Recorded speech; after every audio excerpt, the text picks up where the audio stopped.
Você, brasileiro, como se enxerga perante o que você vê em nosso país? Olhando para a nossa história, de tudo que você já leu, ouviu e viveu, e ainda vai viver, qual a sua percepção? Como você se sente fazendo parte da construção da história desse país chamado Brasil?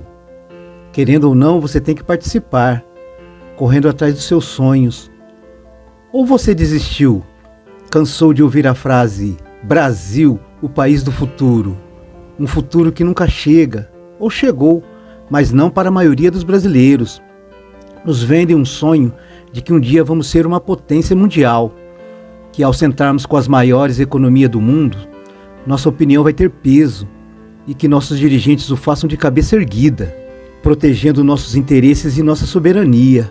Não é bem assim que vemos e vivemos, mas isso não vem de agora, vem desde a descoberta do Brasil em 1500. Lá se vão 5 séculos e o futuro ainda não chegou.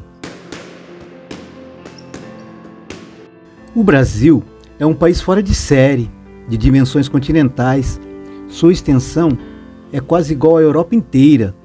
Somos um país tropical, sol brilhando o ano inteiro. Nosso clima é próprio para a produção de alimentos. Não é à toa que somos o maior produtor de soja, milho, carne bovina, frango, açúcar e suco de laranja. Temos muita água potável com várias bacias hidrográficas, sendo o Rio São Francisco uma das maiores reservas de água. Nossas praias são lindas, procuradas por turistas do mundo inteiro para conhecer. Nossas universidades, como PUC, Unicamp, Universidade Federal e outras que formam profissionais de alto gabarito. Nosso povo é alegre, receptivo, trabalhador. Para se certificar disso, é só ir nas grandes cidades desse país e verá. No esportes, somos protagonistas em vários. Temos a seleção de futebol maior campeã do mundo de todos os tempos. Nossos craques desfilam talento pelo mundo no vôlei, no surf, skate, judô. Nossa música é reconhecida mundialmente. Tudo está pronto para o futuro. Mas por que esse futuro nunca chega?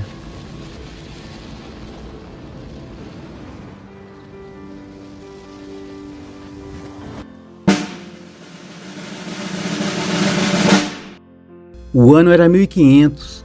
As caravelas portuguesas atracaram no litoral sul da Bahia, mais especificamente na área de Porto Seguro, sob o comando de Pedro Álvares Cabral. Alguns historiadores dizem que a descoberta foi acaso, outros que foi proposital. Mas o que isso tem a ver com o Brasil de hoje? Tudo. Ali começava o Brasil que conhecemos e vivemos nele hoje. Mas o que aconteceu de lá para cá, fazendo com que tornássemos o país de um futuro que nunca chega? Tudo ia bem, houve o primeiro contato entre os portugueses e os índios, houve a troca de presente entre os povos, houve também um estranhamento em relação ao outro, com os portugueses notando a nudez dos nativos e os indígenas observando as roupas, as barbas e as embarcações dos europeus. Houve então no dia 26 de abril de 1500 a celebração da primeira missa no Brasil, um marco importante para a presença portuguesa na região. Como a intenção dos portugueses era de explorar a região recém-descoberta e obter recursos para a coroa, descobriu-se que uma madeira que existia na região era de muito valor na Europa, o pau-brasil, e começaram a extração dessa madeira muito valiosa. Só a extração do pau-brasil não era suficiente para obter recursos para enviar a coroa, era preciso encontrar outras maneiras de ter recursos. Então os portugueses decidiram explorar mais a fundo a região descoberta.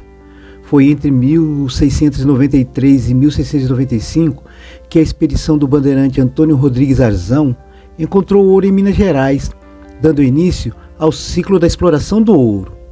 Com esse recurso recém-descoberto, era preciso de uma mão de obra muito maior para dar conta do trabalho, já que só com os índios não era suficiente. Então, entramos no período mais obscuro da nossa história, a escravidão. A escravidão teve início por volta de 1560, com os negros chegando nos navios e sendo vendidos aos senhores donos de fazenda e os exploradores da extração do ouro. Tudo ia muito bem. Foi quando os integrantes da coroa percebeu que as pessoas estavam ficando mais ricas do que o próprio governo e tiveram a ideia de ficar com parte dessa riqueza. Então, foi aí que pela primeira vez no Brasil surgiu o imposto. Imposto! o antigo inimigo dos brasileiros, que veio com um nome diferente, o Quinto. Toda a riqueza tinha que ser registrada nas casas de fundição e 20% era pago para a coroa. Até agora, só falamos de uma parte que fez com que o Brasil seja como ele é hoje. Simplesmente porque é preciso entender a história para entender a frase: se você não sabe de onde veio, não vai saber para onde vai. A outra parte da história que faz com que o Brasil seja sempre o país do futuro, ou melhor, o país sem futuro, é a política. Traduzindo, um sistema baseado apenas em interesses próprios. Desde o início, com a chegada dos portugueses, o único interesse era explorar as riquezas ao máximo. Inicialmente, não era interesse da coroa portuguesa firmar governo, mas diante das ameaças de invasões, especialmente francesas, e da necessidade de garantir a exploração econômica da região, Portugal implantou um sistema de capitanias hereditárias, um sistema de divisão territorial onde os nobres recebiam extensas áreas para administrar e explorar. Espera aí, mas até hoje é assim, só os ricos têm terra nesse país. Mas isso não deu muito certo, pois os nobres tiveram pouco interesse em explorar as terras. Afinal de contas, explorar significa trabalho, e com tanto ouro indo de lá para cá, e os impostos sendo cobrados, imagina se os nobres iriam querer trabalhar.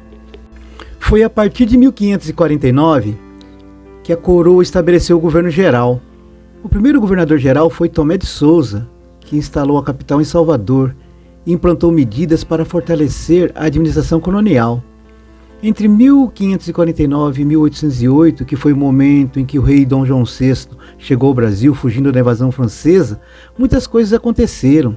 A chegada dos jesuítas, os ciclos da cana-de-açúcar, o ciclo do ouro, a Inconfidência Mineira e muitas outras coisas que moldaram o Brasil até chegar como somos hoje. Lembrando que o Brasil foi um império e tivemos 2 imperadores, Dom Pedro I e Dom Pedro II, até que em 15 de novembro de 1889, liderada pelo Marechal Deodoro da Fonseca, pôs fim à monarquia. Com o fim da monarquia, deu-se início ao período que é conhecido como Velha República. Durou de 1889 a 1930.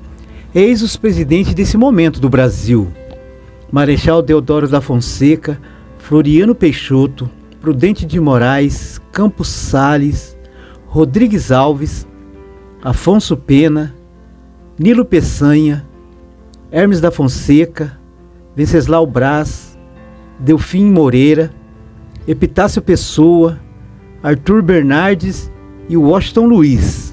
Esse período ficou conhecido como Café com Leite, onde o poder era alternado por paulistas produtores de café e por mineiros produtores de leite.